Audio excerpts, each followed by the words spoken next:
ससुराल आए कान्हा जी। प्रिया एक बहुत ही भोली भाली और मन की साफ लड़की थी। बचपन से ही वो कृष्ण जी के भजनों और कथाओं को सुनकर बड़ी हुई थी, पर उसकी भगवान के प्रति श्रद्धा लोगों की श्रद्धा से अलग थी। वो कृष्ण को अपना दोस्त मानती थी। एक सुबह पिया की माँ अपनी सहेली के साथ पिया के कमरे में जाकर उसे उठाते हुए कहती है, मेरी लाडो उठ जा, मंदिर जाना है ना आज। पर मम्मी, तुम तो कहती हो कि भगवान हर जगह है, फिर मंदिर क्यों जाना है? ये लो भाई, बड़े अच्छे संस्कार है। ऐसे ही शादी भी हो जाएगी इसकी। अरे नहीं सुजाता, बच्ची है, कुछ भी बोलती है, तो ध्यान मत दिया कर। पिया चलो उठ, हमें मंदिर जाने के लिए देर हो रही है। बाप रे बाप देवकी, ऐसे बेटी को सर पर चढ़ाकर रखेगी तो शादी हो गई इसकी। हमारे में तो इसे कोई भी ना ब्याहे। घर का एक काम नहीं करवाती तो इससे ऐसे कैसे चलेगा? मुझे ना बहुत डर लगता है कि कहीं पिया जल ना जाए, इसीलिए रसोई में भेजने से घबराती हूँ। दोनों बात कर ही रहे होते हैं, तभी वहाँ पिया तैयार होकर आ जाती है। भगवान के मंदिर जाते वक्त तो कम से कम मन में किसी के लिए कुछ बुरा नहीं होना चाहिए आंटी। हाँ हाँ, भगवान तो तेरी ही सुनेंगे ना, जो टाइम पर उठ भी नहीं सकते। सुनते ही हैं, और मुझे पता है वो मेरी तो सुनेंगे ही, क्योंकि मेरा मन साफ है ना। ये कहकर पिया आगे बढ़ जाती है। सुजाता और देवकी भी उसके साथ मंदिर के लिए निकल पड़ते हैं। मंदिर के बाहर, भूख लगी है, भगवान के नाम पर कुछ दे दीजिए माँ जी। बड़े दिनों से कुछ खाया नहीं माँ जी, भगवान के नाम पर। सभी आगे बढ़ जाते हैं, पर पिया वहीं रुक कर उस गरीब को बिस्किट का पैकेट लाकर देती है और मन ही मन भगवान से कहती है, भगवान जी, ये लोग भी तो आपके ही बच्चे हैं, प्लीज़ इनकी मदद कीजिए। ये सब मंदिर में ही दर्शन के लिए आई एक औरत देख रही होती है। ऐसी लड़की घर में आएगी तो घर को बांध कर रखेगी। जो मन की साफ होगी वो अपनी सास को भी अपनी माँ ही समझेगी। ऐसी लड़की को सांचे में ढालना आसान होगा। चकोर जरा भी देर ना करते हुए अगले ही दिन पंडित जी के हाथों अपने बेटे की तस्वीर देवकी के घर भिजवा देती है। देख बेटा, कैसा है लड़का? पंडित जी बता रहे थे कि बड़ा सुशील परिवार है। मम्मी, जैसा आपको ठीक लगे। लड़के वाले तो शादी के लिए राजी ही थे। दोनों परिवार मिलते हैं और चट मंगनी पट ब्याह संपन्न हो जाता है और पिया उनके घर बहू बनकर आ जाती है। अगली सुबह अपने मायके में 9 बजे उठने वाली पिया 6 बजे उठकर तैयार हो जाती है। सबके उठने से पहले खाने की तैयारी शुरू कर देती हूँ। इतने सारे लोगों का खाना बनाने में टाइम भी तो लगेगा। पहली बार इतना कुछ करूँगी, भगवान मेरी मदद करना। पर नाश्ते में बनाऊँ क्या? पिया अपनी माँ को कॉल करती है। तो आज इतनी सुबह उठ गई बेटा? उठना ही पड़ेगा ना मम्मी, सबके लिए नाश्ता भी तो बनाना है, फिर भगवान को भोग भी तो लगाना है। मेरी बेटी बड़ी हो गई। पिया अपनी माँ से पूछ पूछ कर सभी के लिए नाश्ता तैयार कर कृष्ण जी को भोग लगाती है। वाह बहू, ए जी इधर तो आइए, अपनी बहू की पहली रसोई तो चखिए। सभी चकोर के बनाए नाश्ते को खाकर उसकी बड़ी तारीफ करते हैं। वाह वाह बहू, बहुत ही स्वादिष्ट खाना बनाया है तूने, जीती रहे जीती रहे। पिया अपनी सास को कोई काम अकेले नहीं करने देती और अपने ससुराल की गृहस्थी धीरे धीरे संभाल लेती है। सब अच्छा चल रहा होता है। फिर एक दिन, अरे बहू, आज सुबह मेरी चाची का फ़ोन आया था, वो कल आ रही है, तो उनके सामने ज़रा सोच समझ कर कुछ भी कहना, वो बातों को बहुत पकड़ती है। अगले दिन पिया अपने हिसाब से सारी तैयारियां कर देती है, तभी दरवाजे पर दस्तक होती है। पिया दरवाज़ा खोलती है। राधे राधे राधे। अरे बहू के सर पर पल्ला भी नहीं है। हाँ सरोज, ये सब क्या है?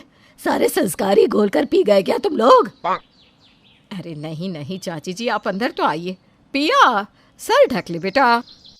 और पिया फौरन सर ढक लेती है। सरोज भगवान के मंदिर के पास जाकर कहती है, हे प्रभु, चलो मेरा कृष्ण कन्हैया तो शौक से रह रहे या यही खड़ी रहेगी क्या बहू? जा चाय ला।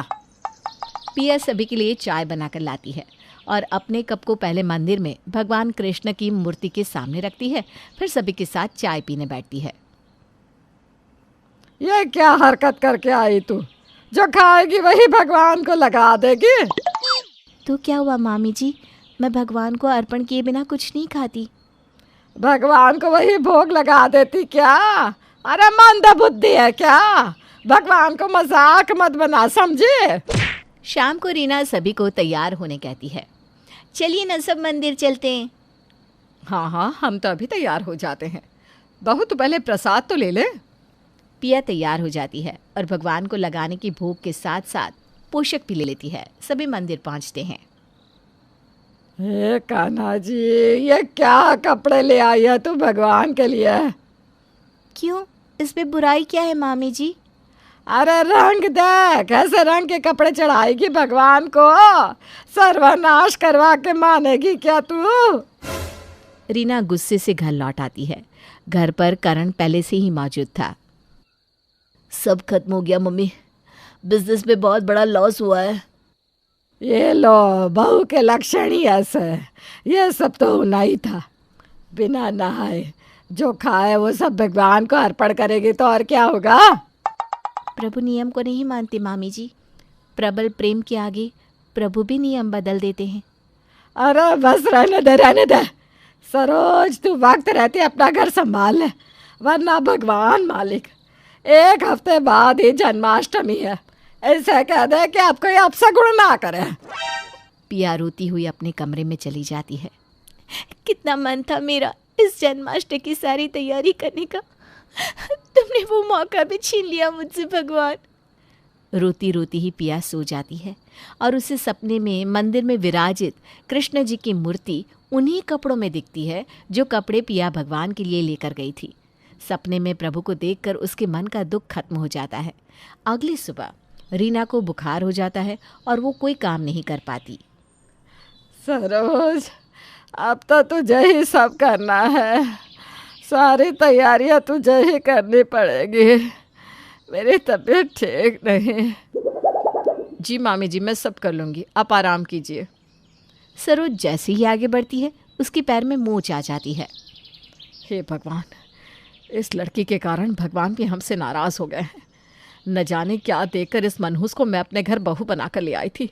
पत्थर पड़ गई थी बुद्धि को। अब काम कैसे होगा? ऐसे ही 2 दिन बीत जाते हैं। ऐसे ही तू सब छुआछूत तो कर ही चुकी थी, अब जन्माष्टमी की तैयारी भी कर ही दे। 4 दिन रह गए हैं, कितने लोग आएंगे। ऐसा अच्छा नहीं लगता। भगवान का साज श्रृंगार अच्छे से होना चाहिए। मजबूरन ही सही, रीना को खुद ही पिया को सारा काम सौंपना पड़ता है। पिया भी सब कुछ भूलकर कृष्ण प्रेम में दिन रात सारा साज श्रृंगार करती है और अकेले ही भोग भी तैयार करती। और वो रात भी आ जाती है जिसका सभी को इंतज़ार था। सभी 12 बजने का इंतज़ार कर रहे होते हैं कि तभी वहाँ करण का बिजनेस पार्टनर आता है। भाई मुझे माफ़ कर दे, मैंने तुझे धोखा दिया। बिजनेस को कोई लॉस नहीं हुआ था, उल्टा डील फाइनल हुई थी। मैंने तुझसे झूठ कहा था। पर तुम ये सब अचानक क्यों कह रहे हो? इस घपले के बाद मैं तो शहर से भाग चुका था, पर कल रात कृष्ण जी मेरे सपने में आए। भाभी फूट फूट कर भगवान के सामने रो रही थी और उनका रोना देखकर भगवान मूर्ति से निकलकर खड़े हो गए और गुस्से से जैसे ही उन्होंने मुझे देखा मेरी आंखें खुल गई। और सबसे आश्चर्य की बात यह है कि मैंने सपने में भाभी को देखा, जबकि मैंने उन्हें कभी देखा ही नहीं। मैं समझ गया कि मैंने भगवान के भक्तों को ठेस पहुंचाई है और मैं भागता हुआ अपनी गलती की माफ़ी मांगने सीधा यहाँ आ गया। और तभी 12 बज जाते हैं। नंद घर आनंद भयो, जय कन्हैया लाल की। इस धुन से सारा वातावरण गूंज उठता है। प्रभु अपने भक्तों को कभी भी हारता नहीं देख सकते। प्रवीण की कही बात सुनकर रीना और सरोज को भी अपनी गलती का एहसास हो जाता है और प्रभु के सामने नतमस्तक हो जाती हैं। दोनों ही पिया से अपनी गलती की माफ़ी मांगते हैं और उनका परिवार फिर से पहले की तरह खुशहाल हो जाता है।